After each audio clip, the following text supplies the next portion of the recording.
ဒီခန္ဓာကိုယ်ကြီးဟာနတ်ကဖန်ဆင်းတာလည်းမဟုတ်ဘူးမြမာကဖန်ဆင်းတာလည်းမဟုတ်ဘူးတဲ့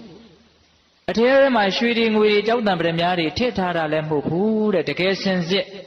ဆက်စုပ်ယွန်ရှာပွဲမျက်စိနဲ့မှကြည့်ကျင်စရာမကောင်းတဲ့အရာတွေကိုအတွင်းထဲမှာအပြည့်ထည့်ထားတာ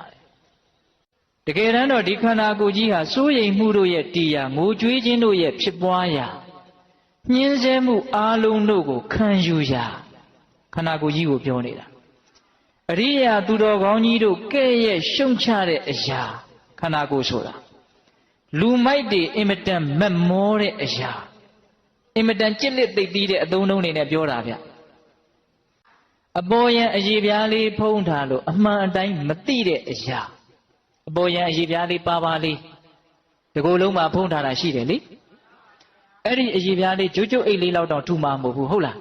အဲ့ဒါလေးကိုခွာပြီးတော့လုံးမယ်ဆိုရင်ဦးဇင်းတို့ကျမ်းဂန်တွေကပြောတယ်ဇီးကြီးလောက်ပဲရှိမယ်တဲ့အဲ့ဒီအရေပြားအောင်မဲ့ဘာတွေရှိတယ်လို့မြင်သလားအပေါ်ယံနဲ့တင်းနေတာနော်ဒါကြောင့်လူမိုက်တွေအင်မတန်မမောတဲ့ခန္ဓာတဲ့သူပြောပြတယ်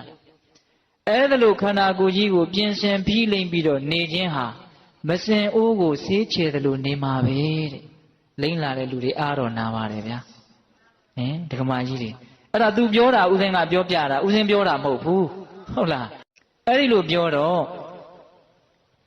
အဲ့ဒီတကာကဘာပြန်ပြောတုံဆိုတော့ရှင်မရဲ့မင်းအဲ့ဒါလောက်တရားသဘောတွေကိုစိတ်ဝင်စားနေတယ်တန်ဝေကတွေအဲ့ဒါလောက်ရနေတယ်ဆိုလို့ရှိရင်မင်းဘောင်းမဲကြောင့်အိမ်အောင်ပြုတော့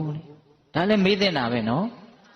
အဲ့ဒီတော့မှ तू ကအကျိုးအကြောင်းအကုန်ပြောပြတယ်အမေအဖေကခွင့်မပြုလို့